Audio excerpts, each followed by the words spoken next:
ஒரு இளைஞனுக்கு அதிகமாக கோபம் வந்து கொண்டே இருந்தது. ஒரு நாள் அவன் அப்பா அவனிடம் சுத்தியலும் நிறைய ஆணிகளையும் கொடுத்தார். இனிமேல் கோபம் வரும்போது எல்லாம் வீட்டின் பின் சுவரில் ஆணி அடிக்குமாறு கூறினார்.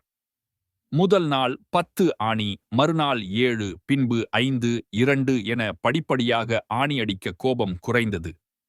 ஒரு நாள் ஒரே ஒரு ஆணி அடித்தான். மொத்தமாக 45 ஆணிகள் அடித்து உள்ளேன். இனி கோபம் வராது என அவன் அப்பாவிடம் கூறினான். இனிமேல் கோபம் வராத நாளில் ஒவ்வொரு ஆணியாக பிடுங்கிவிடு என்றார். 45 நாளில் அடித்த ஆணிகள் பிடுங்கப்பட்டுவிட்டன என பெருமையுடன் அப்பாவை அழைத்துக் காட்டினான். உடனே அப்பா சொன்னார், ஆணிகளை பிடுங்கிவிட்டாய், சுவற்றில் உள்ள ஓட்டைகளை என்ன செய்வாய்? உன் கோபம் இதுபோல பலரை காயப்படுத்தி இருக்குமல்லவா? அந்த இளைஞன் வெட்கித் தலை குனிந்தான்.